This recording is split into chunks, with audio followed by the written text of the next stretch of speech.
안녕하세요. 사연 읽어주는 남녀입니다. 오늘도 와주셔서 감사드리며 그럼 오늘의 사연 바로 소개해드리겠습니다. 거의 40년 전 사회생활 시작하면서 친해진 동생이 있었어요. 엄청 오랜만에 전화 연락이 돼서 서둘러 얼굴 보자고 했더니 제게 이런 얘기를 하더군요. 언니, 나 하루 종일 옴짝달싹 못해. 우리 딸내미가 나한테 애 맡기고 일 다녀서 한 발짝도 움직일 수가 없어. 하긴 손주 봐주느라 친구 만날 시간 없는 할머니들이 그 애뿐이겠어요. 저 역시도 몇 년간 손주 봐주느라 고생한 경험이 있거든요. 이제와 생각해보니 저도 중학생 때까지는 할머니 손에 자라긴 했습니다. 엄마가 일을 다녔던 건 아닌데 제가 7남매 중 막내다 보니 엄마는 오빠들에게 집중했고 저와 언니들은 거의 할머니가 키웠죠. 하지만 똑같이 손주 키우는 건 마찬가지여도 그때랑 지금은 하나부터 10까지 달라도 너무 많이 다를 겁니다. 저는 아들만 둘 두었고 각각 손주가 한 명씩 있어요. 다들 맞벌이하고 있어서 애 키우면서 일한다는 게 힘들긴 할 거예요. 그러다 보니 틈만 나면 제게 전화해서 자기 아들 좀 봐달라고 부탁하죠. 애 엄마 다음 주에 3박 4일 지방 출장이래. 그래서 말인데요. 며칠간만 엄마가 우리 애 좀 봐주면 안 될까? 안 돼. 나 다음 주에 바빠. 무슨 일 때문에 바쁜데요? 물리치료도 받아야 되고 친구도 만나야 돼. 물리치료를 받는다고? 아, 왜요? 나 지난번에 다리 다쳤던 거 그게 아직 덜 났어. 아이, 그랬어. 많이 아픈 거 아니면 물리치료 다음 주에 받으면 안 돼. 그리고 친구 만나는 약속도 나중으로 미뤄봐. 둘 다 당장 급한 거 아니잖아. 그렇지. 둘 다 당장 급한 건 아니지. 그치? 아, 그럼 일단 우리 애부터 봐주세요. 급한 건 아닌데 미루고 싶지도 않아. 어쨌거나 나는 다음 주에 시간 안 되니까 네 새끼 니네가 알아서 해. 진짜 그랬어요. 내일 미루면서까지 손주 봐주고 싶지 않았습니다. 그날 그렇게 전화를 끊은 후에도 아들한테 여러 번 전화가 왔지만 일부러 안 받았어요. 그랬더니 저녁에 집으로 직접 왔더군요. 뭐야, 온다는 연락도 없이 왜 왔어? 엄마, 진짜 왜 그래? 애 좀 봐달라니까요. 싫어. 나 일 있다고 했잖아. 바쁜 거 아니라며. 둘 다 미룰 수 있는 일이라며.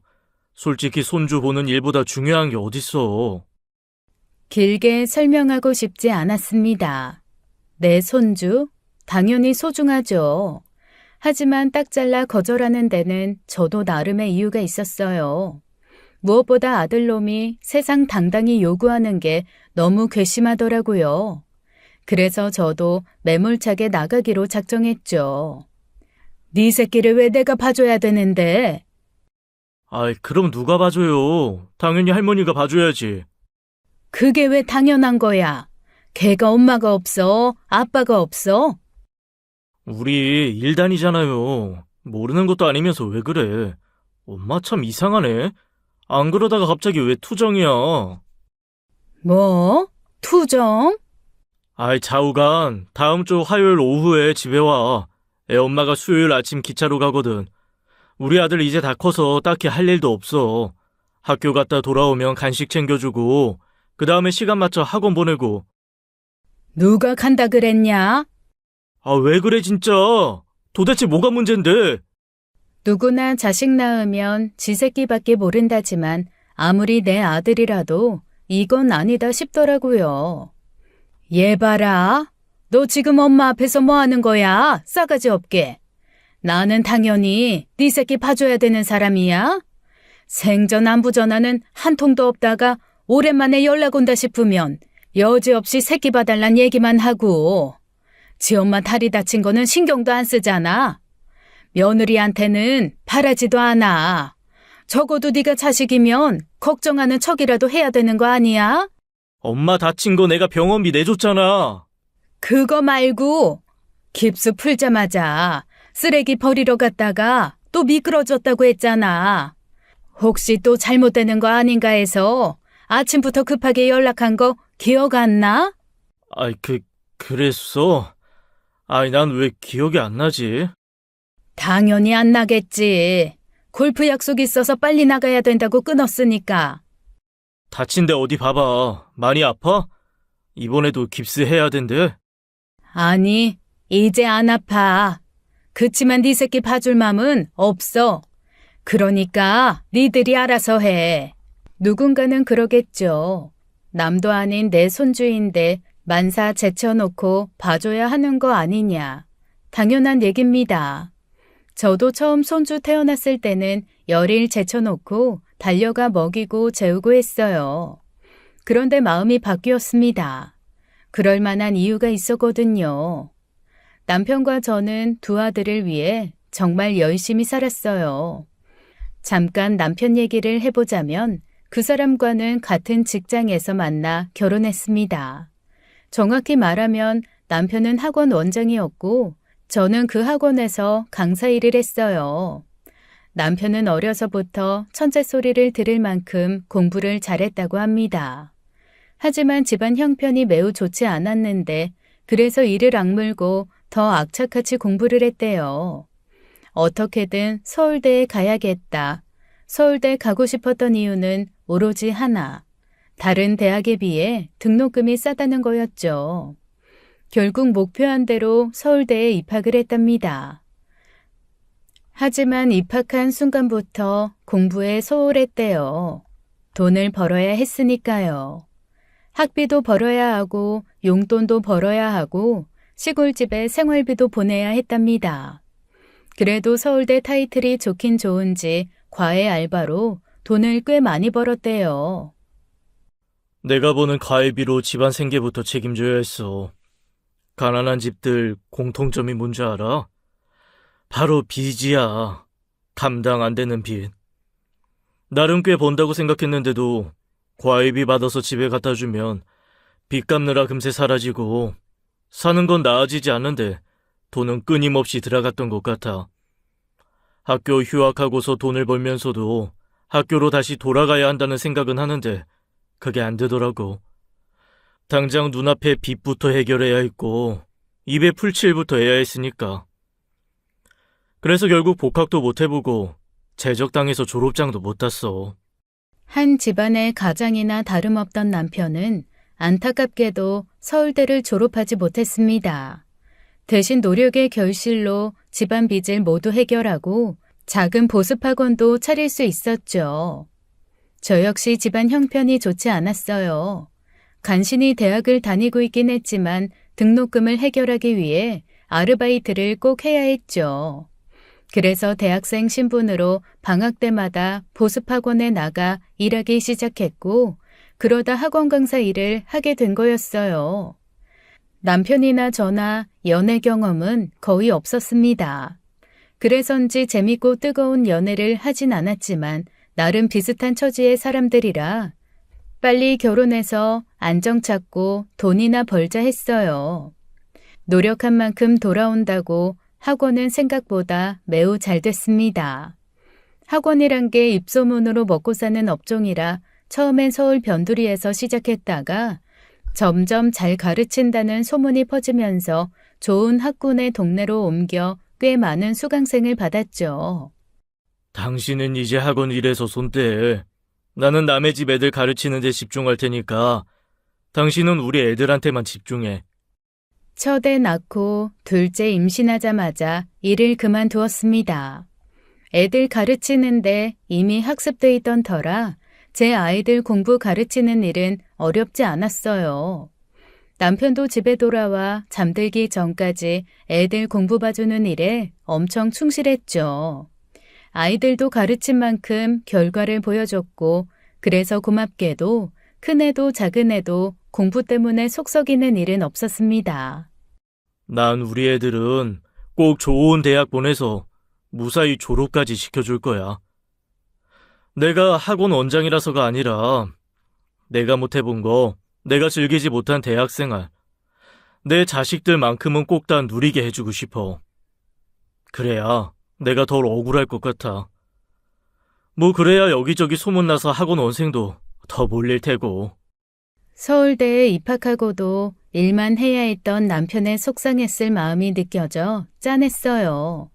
나중엔 우스갯소리로 학원 잘 되게 하려면 애들이 좋은 대학 가야 한다고 했지만 그보다는 젊은 시절 자신이 누리지 못했던 것들을 아이들에게만큼은 다 해주고 싶어 하는 남편의 마음이 느껴졌죠. 남편의 바람대로 큰애 작은애 모두 어렵지 않게 서울대에 입학했습니다. 정말 뿌듯했어요. 세상 부러울 게 없었습니다. 세상에, 두 아이들 모두 서울대 보내고 얼마나 좋으세요? 비결이 뭐예요? 공부 어떻게 가르치신 거예요? 특별히 해준 건 없어요. 공부하라고 잔소리도 거의 안 했거든요. 지들 능력으로 들어간 건데요, 뭐. 말은 이렇게 겸손하게 했지만 솔직히 속으로 우쭐한 마음도 있었어요. 큰애는 졸업 후에 곧바로 언론사에 입사했고 작은애는 공기업에 들어갔습니다. 남편이나 저나 워낙 없이 자랐기에 돈 많고 간판 좋은 집안에 대해 막연한 동경이 있었어요. 우리는 못 누렸지만 내 자식 그리고 내 손주들은 좋은 집안 애들이란 소리를 듣게 해주고 싶었습니다. 다행히 학원도 계속 잘 됐고 점점 규모도 키워갔죠. 두 아이들 번듯하게 결혼만 시키면 할 돌이 다 한 거라 생각했어요. 아이 둘 모두 31살에 결혼을 했는데요. 두 며느리는 학벌도 좋았고 집안도 좋았습니다. 큰 며느리는 방송국 PD고 작은 며느리는 학교 선생이에요. 둘 다 결혼하자마자 곧바로 아이도 낳았죠. 하지만 딱 그때까지였습니다. 애들 가르칠 만큼 가르쳤고 좋은 직장 다니며 빠지지 않는 며느리까지 맞이해 이 정도면 성공한 인생이다. 이제 나는 누구보다도 편안한 노후를 만끽할 거라 생각했죠. 그런데 진짜 전쟁은 그때부터 시작이었습니다. 엄마, 애엄마 육아 휴직 끝나고 다음 달부터 회사 복귀하거든. 그럼 우리 애기 엄마가 봐줄 거지? 당연히 봐줘야지. 내가 매일 너희 집으로 가면 돼? 그냥 주중에는 우리 집에 와 있으면 안 돼? 어떻게 그래? 네 아버지 아침 저녁은 챙겨줘야지. 아이, 그럼 아침 8시 반까지 와. 나는 7시 반에 나가고 그 사람은 8시 반에 출근하거든. 젊은 시절 학원 일 할 때도 이보다 더 열심히는 아니었던 것 같아요. 새벽같이 일어나 남편 아침 챙겨주고 출근길 지옥철을 타고 아들 집으로 달려갔죠. 당연히 내가 해야 되는 일이라 생각했으니까요. 어머니, 부탁드릴 게 있는데요. 낮에 좀 더우시더라도 에어컨 대신 선풍기 트시면 안 될까요? 에어컨 바람이 애기 피부에 안 좋다는 말이 있더라고요. 그래? 그럼 그러자. 내가 좀 참지 뭐. 손주를 위해서라면 뭐든 할 수 있었습니다. 날이 덥든 춥든 얼마든지 참을 수 있었죠. 그래서 저는 할머니 노릇 잘하고 있다고 생각했고 아들 며느리도 만족한다고 생각했어요. 그러다 우연히 아들 내외가 나누는 대화를 듣게 됐는데요. 어머니 드나드시는 이유로 집에 짠내며 비린내며 냄새가 진동해. 퇴근할 때마다 집에 오면 비위가 상해서 죽겠어. 그거 이 젓갈 냄새 때문에 그런 거 아니야? 그런가 봐. 냉장고까지 냄새가 배서 아주 죽겠어. 냉장고 산지 얼마 되지도 않았는데 그냥 한 끼 정도는 대충 드시지. 굳이 본인만 좋아하는 반찬 가져오셔서 왜 자꾸 냉장고에 넣어놓으시나 몰라. 설마 우리 애한테까지 먹이는 건 아니겠지? 절인 음식 몸에도 안 좋은데. 혹시 모르니까 당신이 좀 물어봐. 내가 묻긴 좀 그렇고. 아이, 집에 CCTV 설치하자. 회사에서도 뭐 애기 보고 싶어 다는 거라고 하면 되잖아. 충격적이긴 했지만 요즘 젊은 애들은 그럴 수도 있겠다 생각했어요. 그러는 중에 이번엔 작은 애가 부탁을 해오더군요. 엄마, 매일 아침 저녁으로 형네 다니는 거 힘들지? 우리는 엄마네로 애 데려다 줄게. 그러니까 이제는 우리 애 봐주라, 응? 그럼 네 형네는 어떻게? 둘 다 능력 되는데 사람 쓰라고 하면 되지. 무엇보다 매일매일 형네 출퇴근하는 거 힘들잖아. 하여간 형은 양심도 없어. 어떻게 엄마를 매일 오라고 하냐? 우리 애기는 주중에 엄마 집에 데려다 주고 주말에만 우리가 데려다 볼게. 엄마 입장에서도 그게 훨씬 편하지 않아? 이도저도 할 수 없는 상황이었습니다. 제가 결정하기엔 너무 힘든 문제였어요. 그래서 모처럼 다 같이 모여 밥 먹자고 하고 너희들끼리 상의해 결정해라고 했죠. 그런데 상의가 아닌 싸움을 하더군요. 그것도 저희 부부 보는 앞에서요. 형네는 장모님 가까운 데 사시잖아. 장모님이 봐주시는 게 훨씬 낫지 않아? 저희 엄마 허리 아파서 애기 못 보세요. 봐줄 수 있었으면 진즉에 맡겼겠죠. 그렇다고 엄마가 매일 형네 집으로 출퇴근하는 것도 좀 그렇지 않아요? 형이나 형수나 돈 잘 버니까 사람 쓰면 되잖아요. 남의 손에 맡기기 싫으니까 그렇지. 그리고 엄마 아직은 건강하시잖아.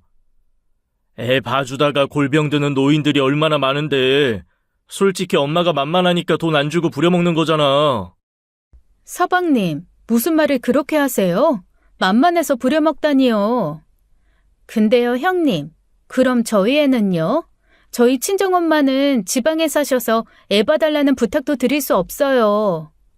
동서네야말로 사람 쓰면 안 돼? 요즘 다들 그렇게 하던데? 형수님, 좀 너무하시네요. 그 집에는 남한테 맡기면 안 되고 우리 애는 남한테 맡겨도 된다는 얘기예요? 야, 임마.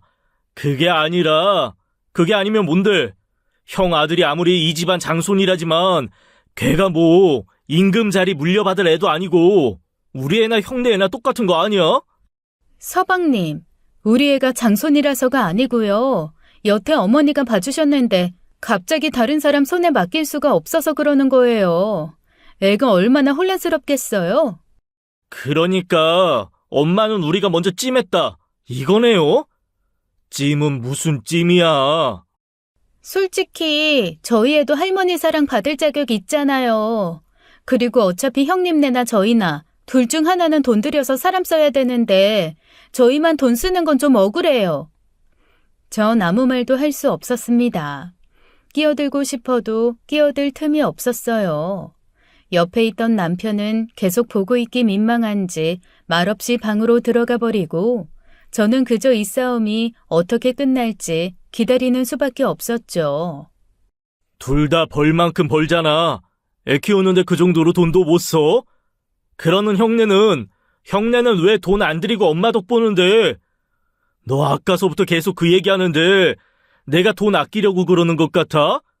그럼 우리가 사람 쓸 테니까 형이 그 돈 대주던지. 보고 있자니 끝나지 않을 싸움 같더군요. 죽으나 사나 제가 결론을 내리는 수밖에 없었습니다. 그런데 그때 방에 들어갔던 남편이 나와 한 소리 하더라고요.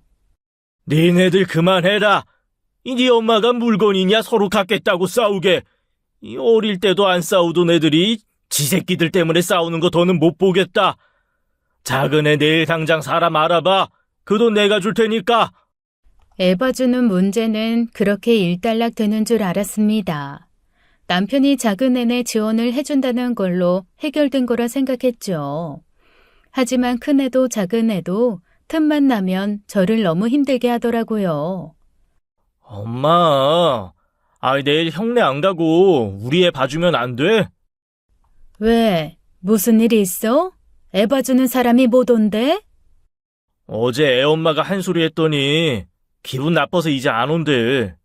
뭐라고 했길래 기분이 나쁘대? 애 열 있는 것 같아서 병원 좀 데려가라고 했거든? 그랬더니 아파트 상가에 있는 병원을 데려간 거야. 애 엄마가 분명 대학병원에 가라고 했거든. 열 좀 나는 것 같고 무슨 대학병원까지 가? 하여튼 엄마, 내가 내일 아침에 애기 데리고 형네로 갈 거니까 형네 애랑 우리 애랑 같이 봐줘. 우리도 서둘러 다른 사람 알아볼게. 눈에 넣어도 아프지 않은 내 손주들이지만 동시에 둘을 케어한다는 게 보통 일이 아니더군요. 제가 딱히 아픈 데 없이 건강한 할머니라고 해도 그야말로 화장실 한번 갈 틈이 안 났습니다. 끼니도 제대로 먹지 못했고요. 얼마 후 다행히 작은 애네가 다른 사람을 구하긴 했지만 이번엔 큰 애네회가 저에게 큰 상처를 주더군요. 어머니, 혹시 이거 애아빠 옷이랑 아기 옷이랑 같이 빠신 거예요? 어? 그래. 흰 빨래끼리 모아서 같이 빨았지. 빨래가 많이 쌓여서 더 두고 보기도 뭐해서. 제가 아기 옷이랑 어른들 옷이랑 같이 빨지 말아달라고 했잖아요. 애아빠 양말이며 속옷이며 얼마나 지저분한데 그걸 같이 빠셨어요. 애 옷에 밖에서 묻어온 세균이라도 번식하면 어쩌려고요. 아니 요즘 세제는 잘 나와서 세균도 다 잡아주고 그러던데 같이 빨면 뭐 어떻다고 그래. 그건 어머니 생각이죠. 안 그래도 그이 채취가 심해서 빨아도 냄새도 안 빠지던데. 어머님이 그런 거니까 어머님이 3통에 애옷 삶아주세요. 참 예민한 며느리다 싶었지만 친구들 말이 요즘 젊은 엄마들 다 그렇다길래 요즘 애들 스타일인가 보다 하고 넘어갔어요. 솔직히 기분은 나빴지만 육아 방식이 다르니 나이 많은 내가 이해하자 한 거죠. 그래도 내 아들 냄새 난다고 말하는 며느리가 곱게 보이진 않았습니다. 큰 며느리가 유난이다 싶었지만 지 새끼 위하느라 그런 거겠지 하고 생각했네요. 그러다 우연히 또 큰애 내외가 나누는 대화를 듣게 됐는데요. 그때 들었던 얘기는 저에게 적잖이 충격을 주었습니다. 나 솔직히 어머니가 애 봐주시는 거 마음에 안 들어. 그럼 어떡해. 이제 와서 간두시고 돈으로 달라 할 순 없잖아. 나는 못하지만 당신은 얘기할 수 있잖아. 앞으로는 우리가 사람 쓸 테니까 서방님네 애 보시고 돈 좀 달라고 해봐. 그렇다고 엄마한테 어떻게 돈을 달라고 하냐? 서방님네 주는 돈 우리 주면 되는 건데 뭐가 문제야? 안 돼. 나중에 학원 달라고 해야지. 벌써부터 푼돈 받아가서 뭐해. 나도 그랬을까? 지금 당장 내 새끼밖에 안 보여서 부모님께 상처 준 적은 없었을까라는 생각이 머리를 스쳤습니다. 애들 얘기를 들으니 뒤통수가 띵해지더군요. 그렇다고 이제 와서 애 봐주는 일에서 손 뗄 순 없었습니다. 그래 몇 년만 참자. 애가 조금 커서 어린이집 다닐 때까지는 어떻게든 책임지고 봐주자. 눈을 질끈 감고 이를 악물었습니다. 그런데 갑자기 예상치 못한 불행이 물밀듯 닥쳐오더군요. 아기 밥 먹이고 낮잠을 재우고 있는데 남편 학원에서 연락이 왔어요. 사모님, 원장님 방금 쓰러지셔서 병원에 실려가셨습니다. 어서 병원으로 가보셔야 될 것 같아요. 남편이 쓰러졌다는 얘기에 별일 아니겠지, 별일 아닐 거야 하며 한달음에 달려갔습니다. 병원으로 가는 동안 이런저런 생각이 들더군요. 그동안 아기 돌보느라 남편에게 소홀했던 게 먼저 떠올랐어요. 저녁에 집에 오면 제 몸이 천근만근이라 식사도 대충 챙겨줬고 정작 내가 사는 집은 집안일조차 제대로 못해 엉망진창이었죠. 그래서 남편이 집안일까지 도맡아 했습니다. 아이 봐주기 전에는 저녁마다 같이 산책도 하고 건강검진도 꼬박꼬박 챙겨받곤 했는데 사소하지만 중요한 그 모든 걸 다 손 놓고 있었던 거죠. 병원에 도착한 저는 그 자리에 주저앉고 말았습니다. 남편이 이미 숨을 거둔 상태였거든요.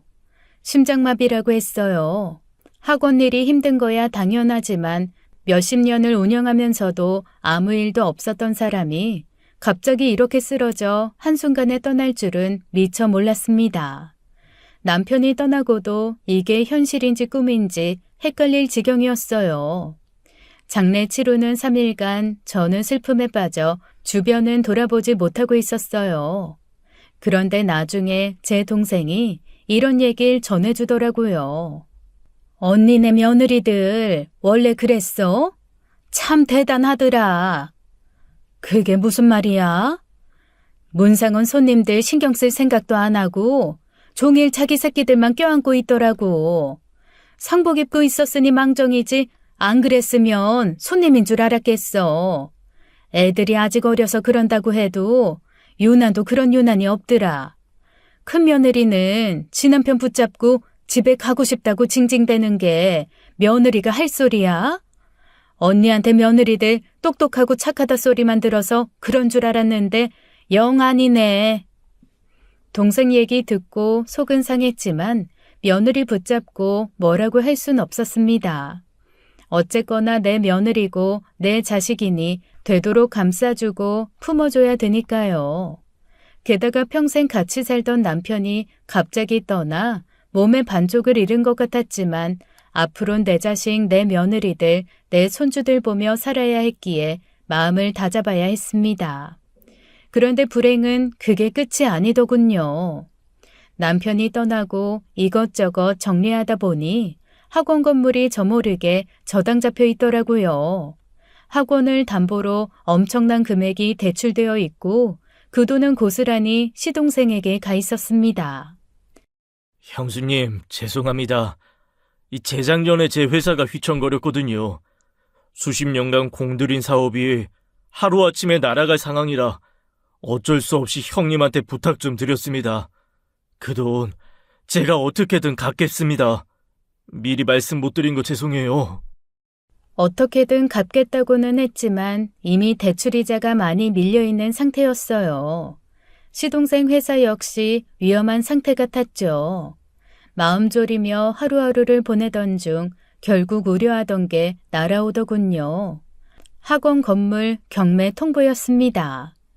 남편의 전부였어요. 정확히 말하면 저의 청춘마저 고스란히 쏟아부은 학원이었습니다. 말 그대로 평생을 읽어온 건데 날아가는 건 하루아침이더라고요. 남편이 말도 없이 제 곁을 떠난 것처럼 학원도 그렇게 날아가 버린 거죠. 미쳤네, 미쳤어. 작은아버지 정말 너무하신 거 아니야? 우리한테 어떻게 이럴 수 있어? 자기 회사 팔아서라도 학원 돌려놓으라 그래. 그걸 어떻게 팔아? 누가 사냐? 설령 판다 해도 여기저기 빚잔치 하고 나면 우리한테 떨어지는 거 하나 없을걸? 작은아버지도 작은아버지지만 아버지가 우리한테 이럴 줄 상상도 못했다. 솔직히 그거 우리 거잖아. 형이랑 나한테 물려줘야 되는 거잖아. 아버지는 우리한테 미안하지도 않았나? 그게 왜 니네 거야? 당연히 우리 거지. 자식한테 물려주는 게 맞잖아. 아버지가 우리한테 해준 게 뭐 있다고. 해준 게 뭐 있냐니. 니네 결혼할 때 아파트 해준 거는 생각 안 해? 막말로 집 한 채씩 사준 것도 아니고 그래봤자 전세잖아. 서울 전셋값이 얼만데 그건 푼돈이야? 이렇게 될 줄 알았으면 아예 돈 조금 보태서 집을 사주셨으면 좋았잖아. 그건 그렇지. 그나저나 어떻게 담보 써줄 생각을 하시지? 대학을 제대로 안 다녀봐서 생각이 그렇게 없으신가? 이래서 부모가 똑똑해야 자식도 잘 사는 건데. 그때 깨달았습니다. 제가 애들을 잘못 키웠다는 걸요. 하지만 이제 와서 후회한들 어쩌겠어요. 학원이 날아간 건 변함없는 사실인데요. 그런데 그 와중에 며느리는 한술 더 뜨더군요. 어머니는 전혀 모르셨어요? 어떻게 일이 이 지경이 되도록 모르고 계실 수가 있어요? 애 보느라 네 아버지 밥도 제대로 못 챙겼는데 그걸 어떻게 알아봤겠니? 애 보는 거랑은 상관없죠. 전 재산이 날아가는 문제잖아요. 맞아요. 어머니가 조금 신경 쓰셨다면 이렇게 통째로 넘어가진 않았을 텐데. 제가 신경 쓰지 못한 거야 사실이지만 그래도 어떻게 이게 제 잘못인가요? 동생 일이라면 발벗고 나서서 도와주고 싶어하는 남편의 잘못이라고도 할 수 없었어요. 시동생이 일부러 사업 망한 것도 아니었고요. 더군다나 남편이나 시동생이나 법 없이도 살 만큼 착한 사람들이었습니다. 아마 남편이 제게 상의해서 시동생을 도와주자고 했어도 그러자고 했을 거예요. 그만큼 서로 믿고 의지하는 가족이었죠. 하지만 애들하는 얘기를 듣고 있자니 기가 차서 말이 안 나오더라고요. 애들 결혼한다고 했을 때 남편과 나눴던 대화가 생각났습니다. 애들 집은 어떻게 해줘야 되나? 회사 가까운 동네로 전세 아파트 하나씩 해주지 뭐. 요즘 서울 전셋값이 집값 맞먹는다는데 그럴 거면 그냥 사주는 게 낫지 않아요? 돈이 없어 안 사주나. 지들 힘으로 살아보라고 그러는 거지. 몇 푼 더 보태 집 살 수 있다면 그 돈 지들이 알아서 보태야지. 그때 저도 남편 의견에 매우 동의를 했었습니다. 그런데도 아버지 뜻은 모르고 안 사줬다고 투덜대는 거 보니 아무리 내 새끼들이지만 정남이가 뚝 떨어지더군요. 며느리들은 말할 것도 없고요. 남편 학원이 넘어가고 제게 남은 건 살고 있는 아파트 한 채뿐이었습니다. 이거라도 지켰으니 천만다행이다 싶었어요. 아이들에겐 당분간 애봐주는 일은 쉬겠다고 했습니다. 하나는 학교도 들어갔고 또 하나는 어린이집에 다니니까 나머진 니들이 알아서 하라고 했죠. 그 당시 저는 진짜 몸도 마음도 많이 지친 상태였거든요. 한동안 집 밖에 나가지도 않았습니다. 그때가 한참 추웠던 겨울이기도 했고 누구랑 말도 하기 싫고 그저 집안에 처박혀 책만 읽었어요. 날이 조금 풀리고 슬슬 운동 삼아 걸어야겠다는 생각으로 집 밖에 나섰는데 그동안 몸이 더 약해진 건지 아파트 단지를 걷다가 갑자기 휘청하면서 넘어졌습니다. 경비원 아저씨 도움으로 병원에 가게 됐는데 애들에게 연락은 했지만 반나절이 넘도록 누구 하나 오는 놈이 없더군요. 날이 잔뜩 어두워지고서야 큰 놈이 저를 데리러 왔습니다. 어쩌다 이랬어. 조심 좀 하지. 연락한 게 언젠데 이제 오니? 지금이라도 왔으면 됐지. 바빴어. 오후 내내 회의 있었단 말이야. 보호자 되시죠? 일단 오늘은 대구로 가시고 다음 주부터 정기적으로 외래 진료 받으셔야 합니다. 다리에 깁스를 하게 돼서 외래 진료를 혼자 갈 순 없었어요. 하지만 그 누구도 먼저 나서서 절 돌봐주겠다는 놈은 없더군요. 저는 이번에 새로운 프로그램 런칭해서 시간 내기가 힘들거든요. 나는 올 상반기에 해외 출장 잡혀 있는 것만 3개야. 동서가 시간 내서 어머니 좀 모시면 안 돼? 형님, 저는 학교 선생이잖아요. 게다가 학기 초이기도 하고요. 형님이야말로 잠깐 시간 내서 다녀오시면 안 돼요? 재수씨, 이 사람 요즘 진짜 바빠요. 새벽에 들어올 때도 많아서 요즘 제가 애 보잖아요. 아이, 그럼 형이 해. 나는 노냐? 나는 일 안 해? 누가 안 한대? 그래도 우리 넷 중에 시간 낼 수 있는 사람은 형이잖아. 너야말로 마음 먹으면 시간 낼 수 있잖아. 몇 달씩 해외 나가 있는 것도 아니고 엄마네 집에서 니네 회사가 제일 가깝지 않냐? 저를 두고 애들끼리 싸우는 게 너무 괴롭더군요. 하지만 문제는 저를 병원에 데려가는 것만이 아니었습니다. 남편이 떠나고 학원까지 넘어간 후로 수입이 전혀 없었기에 병원비도 걱정이 됐죠. 나 병원 가는 거는 네 이모한테 부탁하면 되니까 신경 쓸 거 없고 누구든 카드 하나는 주고 가라. 병원비 결제는 해야 되니까. 엄마, 돈 없어? 내가 무슨 돈이 있어? 그동안 아버님 벌어놓으신 거 있을 텐데. 다 날려먹은 거 니네도 알잖아. 그동안 어머니가 형님네 애 봐준 것도 있고 하니까 형님네가 병원비 내드리는 게 맞지 않을까요? 무슨 소리야? 동선에는 아버님한테 현찰로 받았잖아. 사람이 어떻게 받을 줄만 알고 쓸 줄은 몰라? 형수님, 왜 돈으로 받은 것만 계산하세요? 그동안 형수는 엄마 부려먹었잖아요.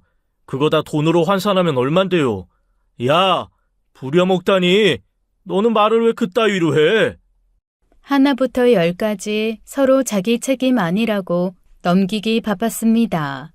어쨌거나 그날은 결국 큰애가 카드 하나를 내주고 가더군요. 이제 다리까지 다쳤으니 애봐주는 일은 불가능해진 상태였습니다. 그래서 예상하긴 했지만 며느리들은 대놓고 저를 무시하기 시작하더군요. 다음 주 주말에 막내 고모 작은 딸 결혼한단다. 그래서요? 나는 다리를 다쳐서 못 가니까 너랑 네 신랑이 가서 얼굴 비춰야 될 것 같아. 다음 주 주말이요? 안 되는데. 그날 애 데리고 캠핑 가기로 했거든요. 그럼 너랑 애만 가. 네 신랑 결혼식 보내고. 어떻게 저희 둘이 가요? 텐트 치려면 그 사람 있어야 돼요. 그래서 못 간다고? 그냥 봉투만 보내면 안 될까요? 너희 결혼할 때 그 집 식구들 다 왔었는데? 아, 알겠어요. 애아빠랑 상의해 볼게요. 작은 애야, 네 신랑이 전화 안 받아서 너한테 얘기하는 건데 이따 저녁에 퇴근하면서 우리 집 좀 들르라고 해라. 왜요, 어머니? 네 아버지 짐 정리할 것도 남았고 그보다 급한 거는 주방 등이고 화장실 등이고 전부 다 나갔어. 내가 깁스한 것 때문에 전구를 갈 수가 없네. 와서 등만 좀 갈아주고 가라고 해. 이따 저녁에 저희 친정엄마 올라오셔서 그 사람이 데리러 가야 되는데요. 친정어머니 집에 모시고 늦게라도 오라고 해줘. 잠깐만 왔다 가면 되니까. 어머님, 근데 손은 쓸 수 있으신 거 아니에요? 의자 받쳐놓고 올라가기만 하면 어머님이 등 가실 수 있지 않아요? 하필이면 바쁜 날 꼭 그 사람이 가야 돼요? 더는 못 참겠더라고요. 다리 깁스한 노인더러 의자 위로 올라가라니 그게 생각이 있는 사람이 할 소린가요? 나이 먹고 키도 작아져서 의자 밟고 올라가도 천장에 손이 닿을까 말까 한데 정말 해도 너무하다 싶더라고요. 게다가 남편이 없어서 이런 부탁을 해야 하는 게 더 서러웠어요. 아무리 내가 자기 엄마 아닌 시어머니라지만 남한테도 이렇게는 말 안 할 것 같더군요. 더는 못 참겠더라고요. 웬만해서는 화를 안 내려고 했는데 저도 모르게 짜증을 내버렸습니다. 꼭 와야 되냐고? 그러는 네 친정엄마는 너희 집 혼자 못 찾아오신다니? 꼭 사위가 가서 모시고 와야 되는 거야? 자주 오는 것도 아니고 모처럼 오시는 거라서요. 나는 이런 부탁 자주 했니? 모처럼 하는 부탁 아니냐? 그게 그렇게 힘들어? 알겠어요, 어머니. 그 사람한테 들르라고 할게요. 저는 말 그대로 애물단지가 돼버렸습니다. 돈도 없고 자기들 애까지 봐줄 수 없으니 아예 필요 없는 귀찮은 존재가 돼버린 거죠. 얼마 후 제 생일이 돌아왔습니다. 며느리들에게 미역국 대접받는 건 꿈도 안 꿨고 그래도 손주들 목소리로 생일 축하 정도는 받고 싶었어요. 그런데 정작 제 생일을 챙기는 건 동생이었죠. 언니, 나왔어. 생일인데 뭐해? 나이 들어 생일 챙겨 뭐 하겠어? 그래도 미역국은 먹어야지. 매년 언니 생일에 형부가 나까지 불러서 보리굴비 사줬잖아. 그래서 올해는 내가 사주려고. 간 사람 얘기는 해서 뭐해. 애들은 저녁에 온대? 모르지. 아직까지 연락 없어.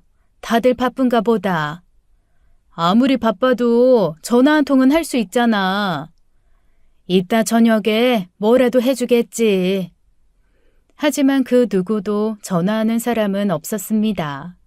혹시라도 같이 저녁 먹지 않을까 기대하면서 8시까지 기다렸는데 아무 소식 없길래 혼자 조용히 동생이 끓여주고 간 미역국에 밥을 말아 먹었어요.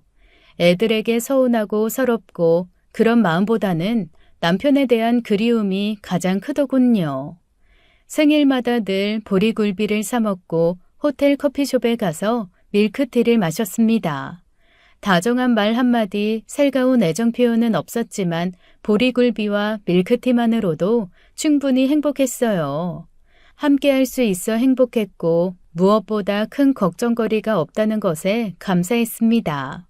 그때까지만 해도 남은 인생은 마냥 행복할 줄 알았거든요.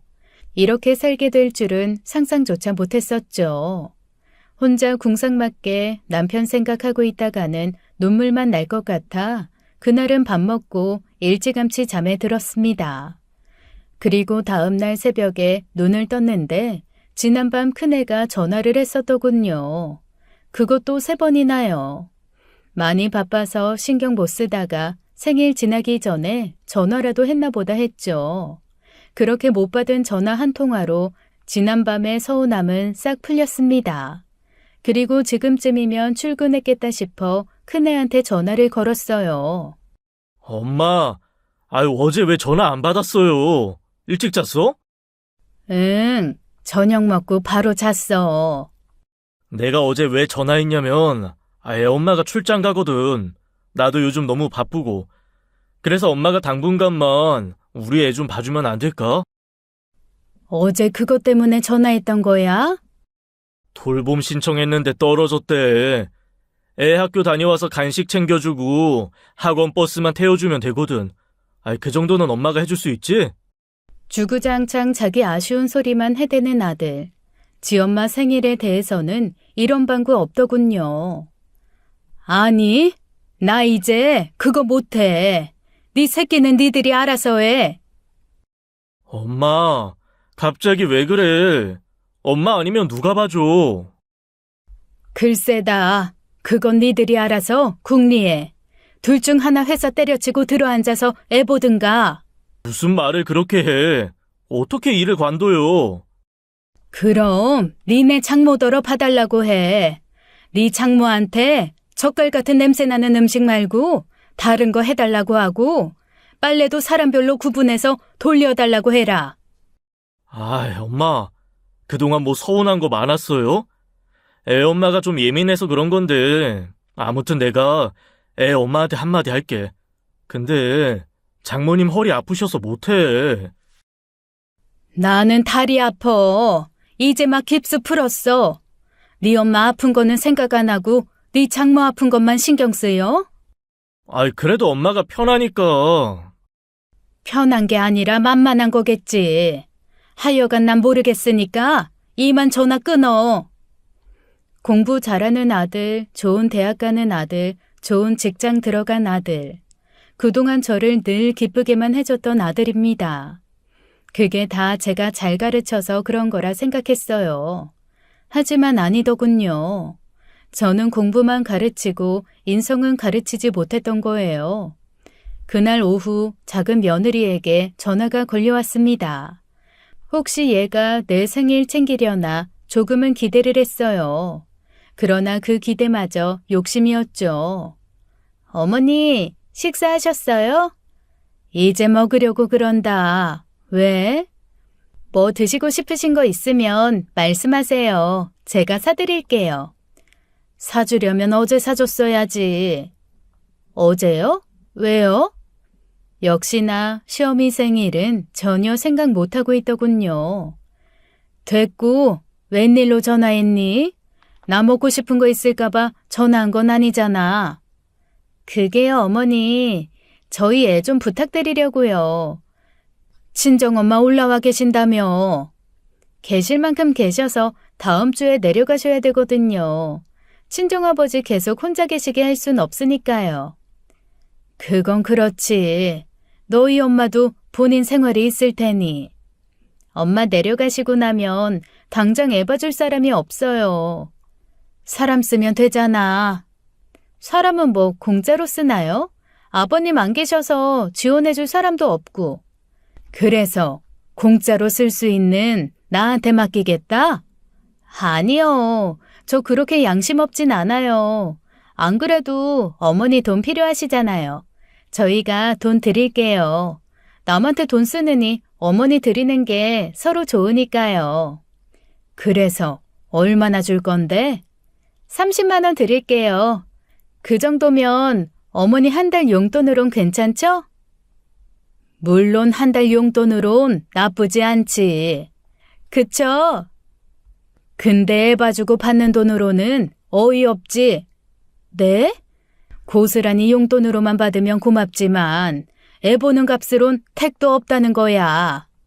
그렇긴 한데 저희가 사정이 좀 안 좋아서요. 사정이 왜 안 좋은지 나는 모르겠다. 지난번 네 친정아버지 칠순에 안마의자 보냈다고 들었는데 그때 큰돈 써서 돈이 없는 거니? 나는 어제 생일상도 못 받았는데? 어머니, 어제 생신이셨어요? 그 사람 아무 말 없던데. 지 엄마 생일 까먹는 놈도 한심하고 시어미 생일 모르고 사는 너한테도 섭섭하구나. 어쨌거나 나는 애 못 봐주니까 30만 원으로 애 봐주는 사람 구해봐. 너무 기가 막혀서 말은 안 나오고 헛웃음만 나더라고요. 다른 집 애들도 이럴까 먹고 살기 바쁘고 자기 새끼밖에 모르면 부모는 안중에도 없어지는 걸까요? 더 이상 아이들에게 그 어떤 것도 바라지 말자 다짐했습니다. 효도까지는 안 바래도 최소한의 엄마 대접은 해줄 줄 알았는데 그마저도 욕심이었던 거죠. 생떼 쓰고 우겨가면서 받아내기는 싫더라고요. 그래, 어차피 품에서 떠난 자식이니 니들끼리라도 잘 살면 그만이다. 그게 맞는 거다. 라는 생각을 했어요. 전에 한번 생활비가 모자라 작은 아들에게 돈 좀 달라고 부탁을 한 적이 있습니다. 돈? 엄마가 돈 쓸 데가 어딨다고? 너나 네 형이나 나한테 용돈 안 주잖아. 내가 아무리 돈 쓸 데 없다고 해도 쌀도 사야 되고 전기요금, 수도요금은 내야 되니까. 엄마, 나 돈 없어. 그 사람이 다 관리하잖아. 내가 네 댁 모르게 달라고 했니? 엄마 용돈 주는 게 그렇게 이상한 일이야? 생각지도 못한 일이니까 그렇지. 아, 형은? 형한테 달라고 하면 안 돼? 내가 너한테 1,000만 원을 달랬어? 1억을 달랬어? 엄마 용돈 주는데 그렇게 하나하나 따져야 돼? 네 형보다는 네가 편해서 이야기한 거야. 하루 벌어 하루 먹고 사는 놈도 아니고 멀쩡히 공기업 다니는 놈이 엄마 용돈 줄 돈이 없다는 게 말이 돼? 우리도 돈 없어. 애한테 들어가는 돈이 워낙 많으니까 그렇지. 아버지 돌아가시고 지원 끊겨서 우리도 아주 휘청해. 말을 꺼낸 제 잘못이었습니다. 일찍 남편 여의고 과부가 된 서러움을 남도 아닌 내 자식들이 느끼게 해주더군요. 그래도 굶어 죽을 수는 없었습니다. 당장 생활비가 빡빡해지니 최후의 선택을 해야 했어요. 집을 팔겠다고? 혼자 살기엔 너무 넓잖아. 괜히 관리비만 많이 들어가고 너무 휑해. 팔고 작은 데로 옮겨서 생활비 마련해야지. 그마저도 언제 버틸지 모르겠지만. 언니, 이 집에 정 많이 들었잖아. 정든 걸로 따지자면 집보다 애들한테 든 정이 더 크지. 근데 이젠 애들한테도 5만 정 다 떨어졌어. 그 길로 동생과 부동산에 들러 집을 내놨습니다. 애들은 지들 나름대로 살라 하고 저도 제 살 길을 찾아야 했죠. 무엇보다 건강이 우선이었어요. 아파도 병원비 내주고 돌봐줄 사람이 없다는 걸 깨우치니 어떻게든 건강만이 살 길이라는 생각이 들었거든요. 그래서 근처 동네 공원으로 운동을 다니기 시작했습니다. 그리고 동네 아줌마들하고도 친하게 지냈어요. 혹시라도 무슨 일이 생기면 도움받을 사람이 필요했으니까요. 어머, 그 신발 참 예쁘네요. 편해 보이고. 아, 이거요? 우리 막내 아들이 사다 줬어요. 요즘 아주 불티나게 팔리는 신발인데 인체공학 어쩌고 하면서 많이 걸어도 발에 무리가 안 가는 신발이래요. 진짜 편해. 좋겠어요. 막내 아들 효자네. 그 녀석이 어릴 때 제 속 좀 썩혔거든요. 학교 다닐 때 사고도 많이 치고. 그런데 철들더니 엄청 살갑게 굴어요. 지 엄마 아프면 어쩌나 매일 아침 저녁으로 전화 걸어서 밥 먹었냐 묻는다니까요. 착하네. 내일 모레 어버이날에는 무슨 뷔페 식당을 가자는데 난 뷔페 별로거든요. 그냥 고기나 구워 먹으면 좋겠는데. 그나저나 어버이날 그 집 애들은 뭐 해준대요? 아들 며느리들 다들 좋은 회사 다니고 돈 잘 버니까 알아서 잘 챙겨주겠지 뭐. 부럽다. 우리 애들은 대학도 못 나오고 다들 하루 벌어 하루 먹고 살아요. 아니요. 제가 오히려 부럽더라고요. 배운 거 없는 애들도 지 엄마한테 저렇게 잘하는데 남부럽지 않게 공부시킨 제 애들은 결혼한 이후 살갑거나 애틋하거나 그런 게 전혀 없었거든요. 며칠 후 어버이날 다들 가슴에 카네이션 하나씩 달고 운동 나왔더라고요. 제 가슴만 썰렁했습니다. 꽃도 꽃이지만 진짜 가슴속은 더 썰렁했죠. 바라지 말자 다짐했지만 그래도 조금은 기대했어요. 꽃은 아니어도 전화 한 통화는 할 줄 알았습니다. 하지만 전혀 없더라고요. 밤늦게 작은 아들이 이모티콘으로 꽃 한 송이 보낸 게 전부였어요. 전에 뉴스에서 홀로 고독사하는 노인, 쪽방촌에 사는 노인들 얘기를 보면서 남편과 나눈 대화가 생각났습니다. 자식들이 없나? 자기 엄마 아버지 저렇게 사는 거 모르나? 알아도 모른 척하는 거겠지. 아는데 왜 모른 척을 해? 이 자기들 먹고 살기 바쁘니까. 아니면 부모 자식 간에 척지고 살았을 수도 있고. 아무리 그래도 그렇지. 자식이 없으면 모를까. 있는데도 저러는 거면 말이 안 되지. 우리 애들은 안 그럴 거니까 걱정 마쇼. 솔직히 부모가 제대로 살았으면 저렇게는 안 될 거야. 뭔가 문제가 있으니까 자식들도 외면하는 거 아니겠어. 내가 뭘 잘 못해줘서 애들이 자기 엄마를 알기를 개똥으로 아나 싶었습니다. 아무리 지난 날을 돌이켜봐도 사랑과 정성으로 키워온 기억밖에 없더군요. 굳이 잘못을 꼽자면 너무 오냐오냐 잘해준 게 화근이었을까요? 며칠 후 부동산에서 연락이 왔습니다. 집 사고 싶은 사람이 나타났다며 조만간 집을 보러 오겠다길래 그러라고 했죠. 고급지게 잘 꾸며놓고 사시네요. 오래된 아파트인데 깔끔하고 낡은 것도 별로 없고요. 남편하고 둘이 살던 집이라 그럴 거예요. 네, 조만간 부동산 통해서 연락드리겠습니다. 죽을 때까지 살 집이라 생각했는데 낯선 사람이 들어와 여기저기 훑어보는 모습을 보니 엄청 씁쓸하더라고요. 하지만 제 남은 인생을 위해서 반드시 팔아야만 했습니다. 그 사이 집값이 많이 올라 그것만으로도 충분하다 생각했거든요. 그래, 살 거면 빨리 사가라. 하루라도 빨리 이 집에 정 떼는 게 맘 편하겠다. 라고 생각했어요. 그렇게 며칠간 부동산에서 연락 오기만을 기다렸습니다. 그런데 부동산이 아닌 뜻밖의 사람에게서 연락이 오더군요. 형수님, 그동안 잘 지내셨어요? 서방님, 어쩐 일이세요? 그동안 잘 있었어요? 밥은 잘 먹고 다니는 거죠? 형수님, 이 제 걱정은 여전하시네요. 형님 가시고 그동안 연락 못 드려 죄송합니다. 연락드릴 염치도 없어서 그동안 형수님 전화 피했어요. 서방님 원망하려고 전화한 거 아니었어요. 그저 잘 지내는지 걱정돼서 전화한 거였지. 그리고 전 잘 지내니 걱정 마세요.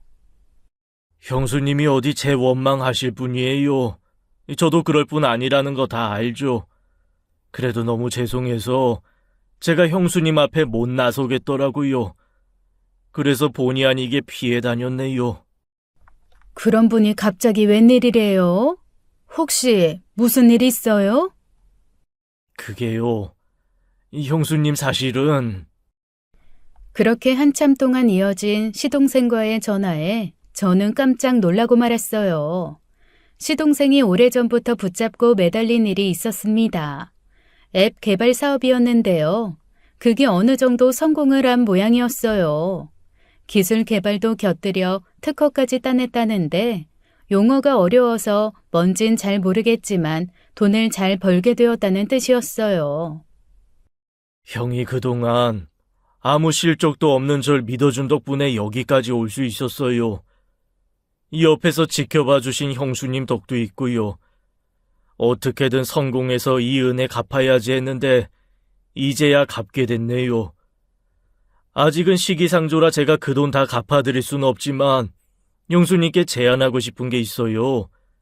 저희 회사 이사장 자리에 형수님 이름 올리려고요. 이사장이요? 전 그런 거 할 줄 몰라요, 서방님. 뭐 하시라는 게 아니에요. 그냥 이름만 올려놓으시면 됩니다. 대신 월급은 꼬박꼬박 드릴 거예요. 봐서 내년쯤에는 상장도 할 생각이니까 그렇게 되면 월급 더 많이 드릴게요. 기다려주셔서 고맙습니다, 형수님. 어안이 벙벙했습니다. 전혀 생각지도 못한 곳에서 생각지도 못한 소식을 듣게 되니 이게 뭔가 싶어 한동안 멍하니 앉아 있었어요. 그때 마침 부동산에서 전화가 걸려왔습니다. 집 보고 간 사람이 계약금 보낼 계좌를 달라더군요. 어쩌죠? 이 집 못 팔 것 같아요. 그분한테 정말 죄송하다고 전해주세요. 그리고 매물로 내놓은 거 취소해주세요. 모처럼 집안을 빙 둘러봤습니다. 남편이 보던 책이 그대로 남아있는 작은 방, 산지 20년 됐지만 아직도 잘 돌아가는 냉장고, 남편이 매일 앉아 신문 보던 소파, 오래돼서 시끄럽지만 찬바람 쌩쌩 잘 나오는 에어컨, 남편이 애지중지 가꾸던 화초들, 그리고 그 옆에 남편의 사진이 보였어요. 여보, 고마워. 나 사실 이 집 떠나기 싫었거든. 지켜줘서 고마워요. 시동생 전화를 받고 열흘 후쯤인가 아무 날도 아닌데 갑자기 애들이 집에 찾아왔어요. 엄마, 우리 왔어. 모처럼 가족 모임하자. 애들도 다 데리고 왔어요. 연락도 없이 웬일이야? 그동안 연락 못 드려서 죄송해요. 앞으로 자주 찾아뵐게요. 어머니, 좋아하시는 복숭아랑 수박 사왔어요. 이 사람이 복숭아는 꼭 황도 사야 된다길래 백화점까지 갔다 왔어요. 엄마, 이제 다리 다 나은 거지? 너무너무 낯설더군요. 내 생일을 비롯해 어버이날에도 연락 없던 애들이 느닷없이 들이닥치니 덜컥 겁까지 나더라고요. 엄마 이사장 됐다며? 어제 작은 집 형이랑 통화했어. 월급도 많이 준다던데요? 우리 어머니 좋으시겠다. 요즘 젊은 애들도 취직하기 힘든데. 작은 아버님이 학원을 통째로 해두셨는데 그 정도는 받으셔야지. 안 그래요, 어머니? 엄마 첫 월급 받으면 우리 애 용돈 좀 주세요. 엄마는 돈 쓸 때도 거의 없잖아. 살짝 눈치는 챘지만 역시나였습니다. 지엄마가 이제 돈 버는 사람이 됐다니 한 걸음에 달려온 거였죠. 형은 엄마한테 용돈 한 번 준 적 없으면서 어떻게 달라고만 하냐? 엄마, 그동안 우리한테 많이 섭섭했지? 죄송해요. 생각해보니까 형이나 나나 엄마 생일도 못 챙겼더라고. 앞으로 잘할게요. 저도 이제 조금 한가해져서 어머니한테 애 부탁할 일 없을 거예요. 앞으로는 종종 찾아뵙고 이것저것 잘 챙겨드릴게요. 저도요. 안 그래도 친정엄마한테 혼났어요. 시어머니 안 챙긴다고요. 어디 가실 일 있으면 저 꼭 부르세요. 저희가 여기서 제일 가깝게 살잖아요. 나이가 들면 자연스럽게 점쟁이가 된다고 하죠. 애들이 저를 보며 얘기하는 표정만 봐도 어떤 속셈인지가 빤히 보였습니다. 맘 같아선 한 소리 하고 싶었어요. 왜? 이제 네 애미 돈 번다니까 콩고물이라도 떨어질까봐 이러는 거야? 꿈도 꾸지 마. 앞으로는 아무것도 안 해줄 거야. 나는 이미 해줄 만큼 다 해줬어. 하지만 그 말을 입 밖으로 꺼내진 않았습니다. 오히려 앞으로 얼마나 잘하는지 보자 하는 마음이 들더라고요. 가식이고 다른 속셈이 있긴 해도 얼마나 잘하는지 보고는 싶더라고요. 나야 고맙지 뭐. 일단은 얘기 그만하고 밥이나 먹자. 아이들이 비싸고 맛있는 걸 사준다기에 얼른 따라 나섰습니다. 큰아들이 계산하길래 잘 먹었다는 인사 한마디만 덧붙여 주었죠. 제 자식들이 부모인 우리에게 무언가를 받을 때마다 간단히 감사 인사 하듯이요. 이제 저는 자식들에게 받기만 하며 지내기로 했어요. 지들이 챙겨준다는데 그동안 정성으로 키워온 엄마로서 챙김을 안 받을 이유가 없으니까요. 이제는 제가 자식들에게 무조건적인 사랑을 받아보려 합니다.